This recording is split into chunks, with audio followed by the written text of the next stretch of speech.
As the race for the 2023 general elections heats up, Delta State South region of Nigeria is also not left out.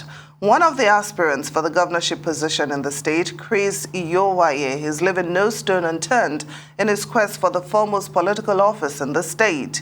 Chris, an aspirant under the platform of the People's Democratic Party, PDP, made public declaration to contest the 2023 governorship election in Delta State last week.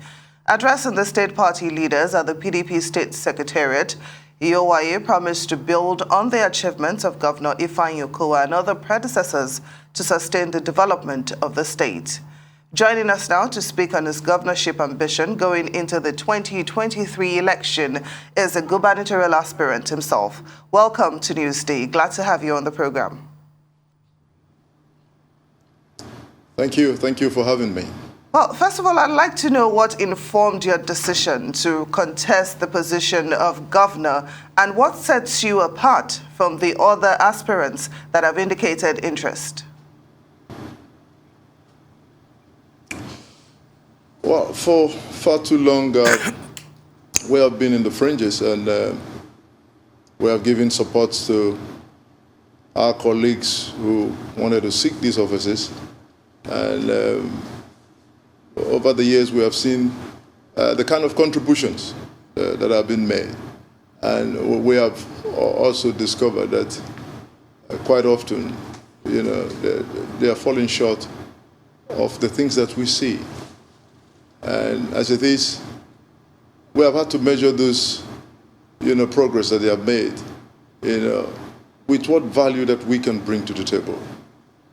I've looked, from the sidelines, and I think that, the things that I've done in my personal capacity, as a technocrat and as a businessman, it has informed me that should I be in the office of the governor, I will be able to make meaningful contributions to the lives of our people, develop our state, increase the human capital development, jobs for our youths, industrialize Delta, and then take Delta to another level. That is what I think, makes me different from the mix.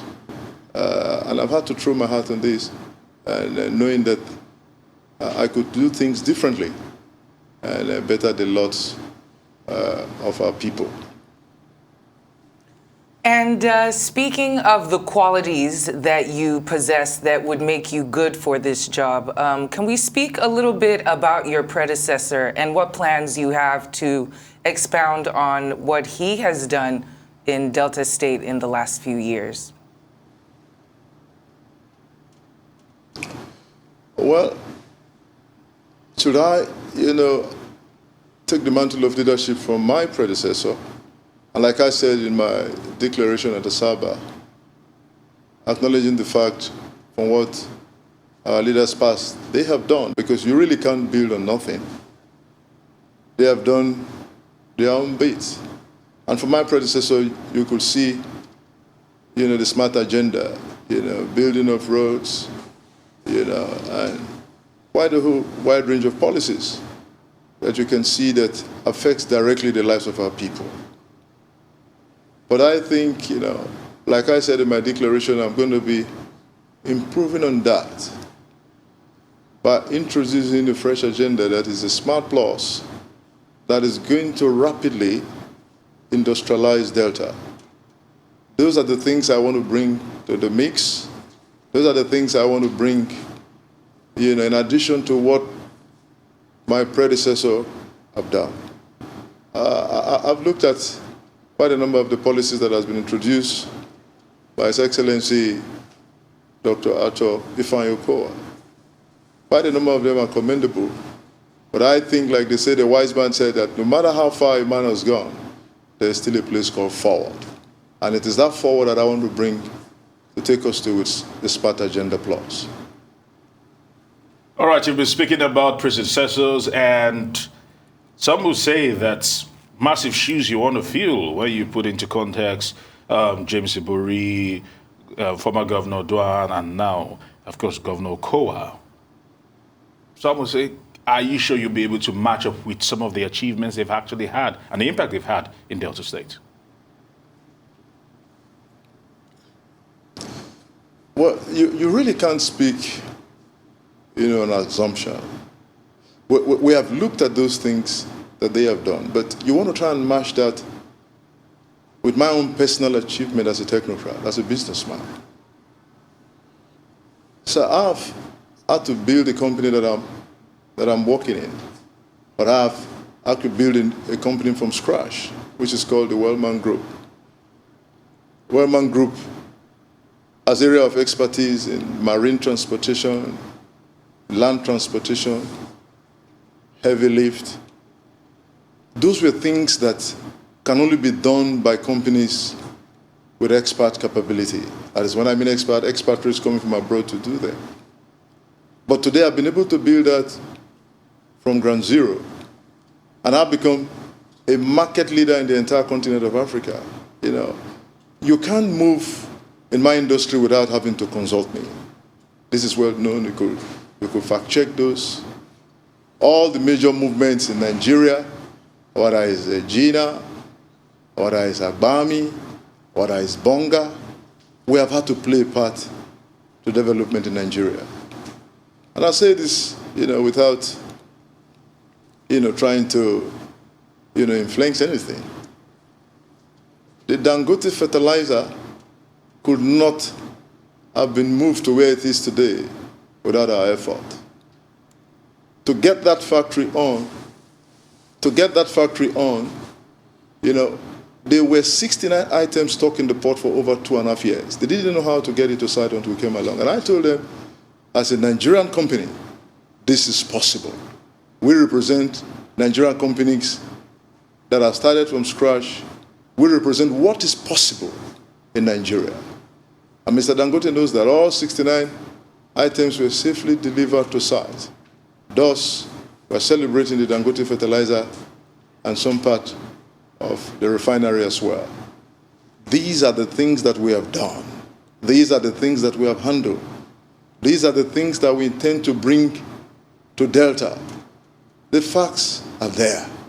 And I think that what I bring, the value that I bring to the table, I don't see, other aspirants, in the mix. I may be wrong. I'm not here to judge anyone. I don't think, I know they have their own competencies and their capacities. But I think, as a technocrat and as a businessman, we bring this difference to the table, and that will be able to take Delta to the next level. Well, talking about the Delta. value that you bring to the table, I'd like you to be more specific. You've talked about the Smart Plus agenda. Could you give us more details? And then could you speak to us particularly on some critical issues? For instance, how are you going to tackle the issue of security in Delta State? How are you going to tackle the education, the healthcare sector? Can you give us more specific details of what you plan to do if you become governor? If I become governor on the Smart Plus agenda, one of the high points we intend to tackle first, like you've just said, is security. Security, as far as I'm concerned, is at its lowest ebb. Now, I live most of the time in the city of Warri. I tell you, by 8 p.m., 9 p.m. max, the city has gone to bed. And you wonder. I grew up in this city where we walk around the clock. And a people and a city that will not use the night season as the day season, they are going absolutely nowhere. And I wonder when I see my people go to bed at 8 p.m. And it's just because of the security concerns. You are not sure of life and property. You are not sure that if you go out, you'll be able to return. People are afraid of the vices of kidnapping, banditry, and all of that. Those are the things that we have seen. And what we intend to do about security is massive surveillance. You don't wait for crime to be committed before, nipping them in the bud. No. There will be massive arrangement, new security architecture to be able to bring security, to Delta. And one of the things we tend to do is to build city gates with bulldog cameras that can see as well as the day as the night. You can't come into Delta and go out of Delta, without being identified. You could be traced anywhere. The technologies are there and they are affordable. On my smart agenda, I want to look at industrialization. Industrialization in Delta is possible. In our last count, we have 23 moribund companies, which public and private partnership will bring back to life. I go week in, week out, and I see our young men and women idling away, and I wonder, just when will a solution come? And I think with the resuscitating of those factories all across Delta, we'll be able to, form a dragnet to bring in our youths and industrialize Delta. In our last count, we have been able to identify 500 of unseen opportunities are waiting in Delta. Delta is a mini Nigeria. Everything is there. There is steel. There is oil. The land is so fertile. Put a stem of fertilizer in our soil, the next morning there is a blade. We want to leverage on industrialization, bring in agro-businesses, and then making our people, employed, and then enhance the economy of Delta. I look at the GDP for Delta in the last 4 years, averaging about 4 trillion naira. And I think that with the Smart Plus agenda, we'll be able to more than double that. I look at the IGR as well for Delta, and I say, well, I think the Smart Plus agenda will be able to increase all of that. You also mentioned about education. There are no persons or a people will never go beyond their educational level. Never. The UNESCO recommendation for education is 25-26% of our annual budget. I intend, to implement that in Delta. Delta, the history is clear. When it comes to education, during my days in Iyovwaye, apart from Imo State that wants to, or possibly maybe Lagos coming, Delta, it stops. We want to take our people back there. Our people are very resourceful, and we want to take them back to, an education that, is unparalleled, that is unseen anywhere. Then we talk about healthcare on my Smart Agenda Plus. The capital flight you have for health. I was in New Delhi last year in the Apollo Hospital, and I was able to talk to the proprietors, and they can't understand why everyone is coming to India. The infrastructures are here. We could get the personnel, we could open the standard of hospitals here. The capital flight on healthcare is something, I want to change that trajectory so that everywhere in Nigeria can come to Delta. These are the things. And energy, you're talking about energy. Energy is key. Energy is key. I know that my predecessor, I've done a bit on IPP, but I intend in the Smart Plus agenda to go a different way. I want to Delta is blessed with a lot of natural gas. Delta has 30% of the natural gas in Nigeria. We are blessed. All you need to do is to turbine those gas for electricity. It's been done. It's been done. In Fokado, Siokre, and the estuary, you have those things done where gas is turbined and they have, unfailed, power is there 24/7. You have those things, have been tested and tried. Those are the things I tend to bring to the table on my Smart Plus agenda. Interrupt you. I apologize. For the sake of time, we have a couple more questions. And this one concerning the economy of Delta State, because as of 2021, there was 207 billion naira worth of a debt profile. We also know that there are diminishing revenues. And as of 2020, there were 24.1% of the population unemployed. So we're just wondering what strategies or methods you will be applying that are different to help raise both of these percentages. Well, there are a couple of options that we have looked at. There's one thing to go into governance, and there's another reason, the motivation to go into it. We have looked at the debt profile. And that is of concern. But I think, if you look at the debt profile over if you take the last 8 years, my predecessor have been able to reduce that.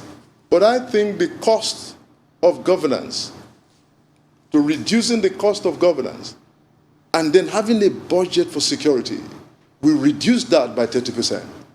Those are the things we are looking at, because the debt profile as it is huge.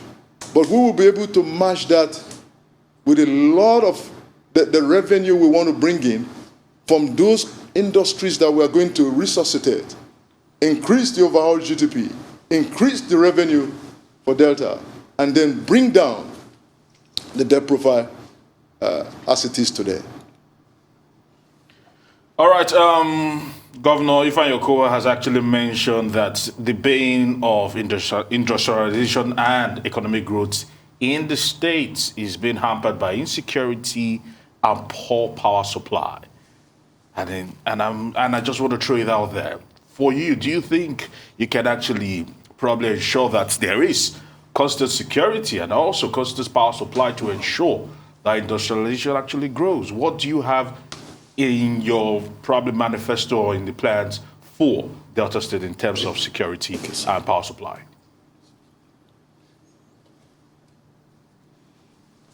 Hello, sir. Please, can you say that again? My microphone was actually falling off. Can you say that again, sir? I said, Governor Iyovwaye has mentioned that power failure and insecurity is the bane of industrialization in Delta State. Talk to us. How do you seek to address this? Well, I've just said if you were a while ago that energy power is key to industrialization. Without power, we are going nowhere. Where people on their way to Golgotha. I've just said the IPP is good, but the investment on that is huge. And I've just said here that Delta is blessed with natural gas. I'm going to turbine those natural gas into electricity. Clean electricity. Clean from gas. And with that electricity, we'll be able to drive the economy we want to drive, that we perceive to drive. So I think, once that is sorted out, and I've also spoke about how we intend to secure Delta. We're not going to wait until the crime is committed. There's going to be a huge surveillance in terms of, nipping the crime in the bud before they are committed. Huge surveillance network across Delta. And making sure that our youth, one of the things is that crime is always going to be there when the youths are not engaged, when they are just idling away and they don't seem to have a future. There will be engagement, there will be counseling, there will be reorientation of our youths to take them to the next level.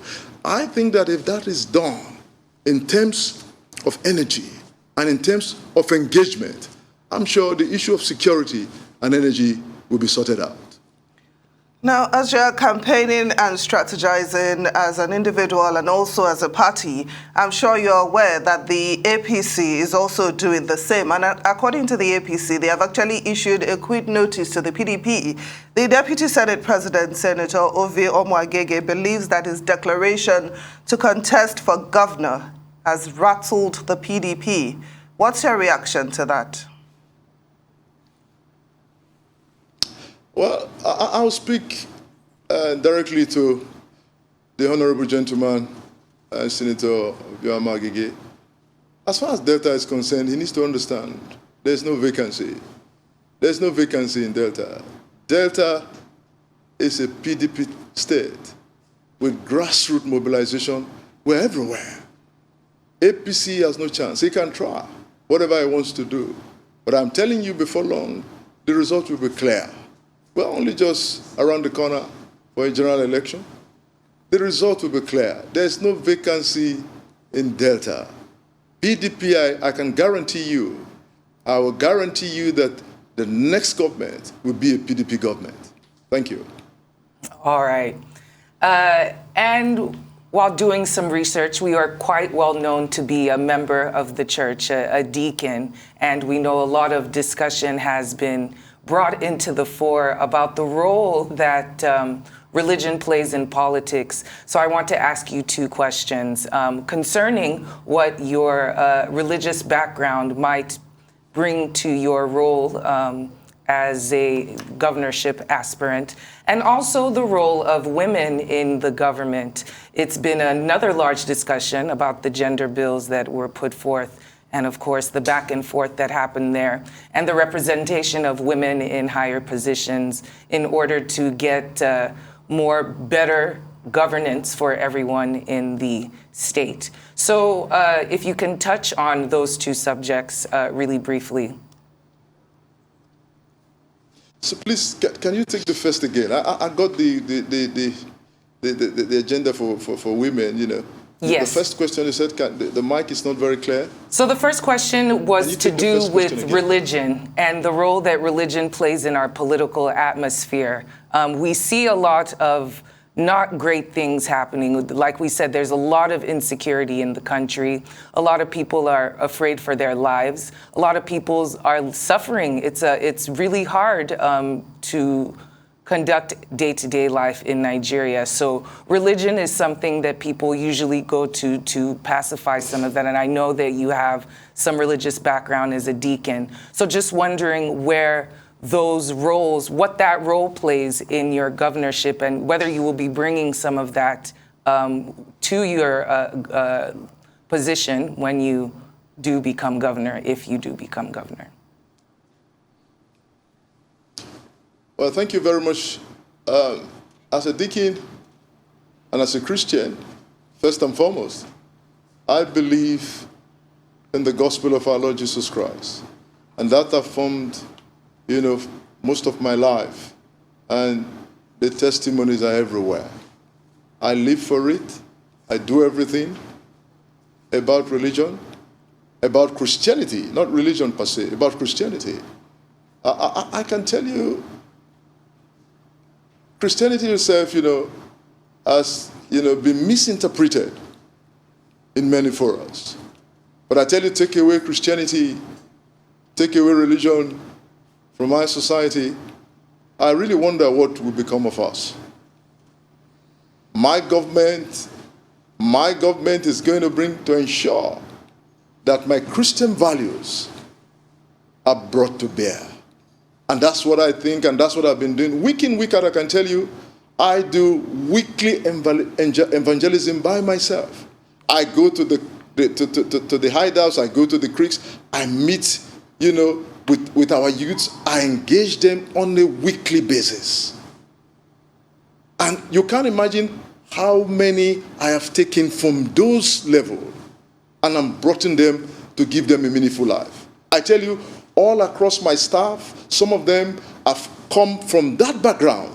Some of them are captain of boats. Some of them have risen to become engineers. All this have been made possible because of my Christian values. And I tend to bring that to bear. The Christianity that I believe in, the Christianity that we are praying and we are watching at the same time, watch and pray. Like my bishop will say, Bishop David, Dr. Oyedepo, will say, faith that is 100% dependent on God is an irresponsible faith. We are a people of faith, but we are doing things. We understand the economy. We understand the place of faith in terms of governance. And those are the things we intend, you know, to bring to the table should I move into our Sadibi House 2023. On the role of women, I want to make this clear that I'm a child that was brought up by my mothers. And I know the role a woman can play. They said, empower a woman, you empower a nation. I was brought up by women. And that's why, you know, one time when Hillary did not make it to the White House, I was really, really unhappy. I couldn't bring myself to watch telly for a week. Because at that time, Hillary was just the missing link to bring women into the global space. Because at that time you had Angela Merkel in Germany, you have Christine Lagarde in World Bank, You have Theresa May in England. You had a lady in New Zealand and also in Brazil and then in Vietnam. So at that time, I was really hoping that Hillary would come being the leader of the global economy that will empower women. I believe that there's a lot our women can bring. I'm in the marketplace on a day-to-day. I see them on a day-to-day. I interact with our women. I know what our rural women, what they stand for. As of today, I know what they are going through. All right, and Honorable. I can't wait to meet those needs. Our women. Mr. Iyovwaye, permit me to just interject at this point. Quickly, let's get your thoughts, because some political analysts are saying that looking at the PDP in Delta State and the race for 2023, that you are down in the pecking order, understanding that some are saying that some political godfathers are favoring the likes of Honorable Sheriff Obowori, talking about the Speaker of the House of Assembly in Delta State. Some are saying that Ken Gbagi, and not forgetting Olorogun Edevie also being front runners way ahead of you in the pecking order. What do you have to say to this? Well, it's okay to say that, but I believe from what we hear from the PDP leadership, only about 2 weeks ago we had the stakeholders meetings for which I was in attendance in Asaba, and it was made clear that a plain level field will be given to all aspirants, and that gave a lot of confidence. That gave a lot of confidence to every aspirant. They have their agendas, and the election with which we are going for is a delegate election. We are taking what we can bring to the table to the delegates. We are telling them what we represent. We are telling them what we bring. And we are aware that they are beginning to listen to us. And they are saying, like, a time must come where, a credible alternative has to be looked at. And those are the things, the message that we are bringing, to the delegates. And some of them are listening. And our leaders have assured us that, look, there will be no scared cows. They are giving everyone, a plain level field to run the race. That gives me a lot of confidence. I think I'm in it, just like any other aspirant. Thank you. Mr. Chris Iyovwaye, governorship aspirant under the PDP in Delta State, thank you so much for joining us on Newsday.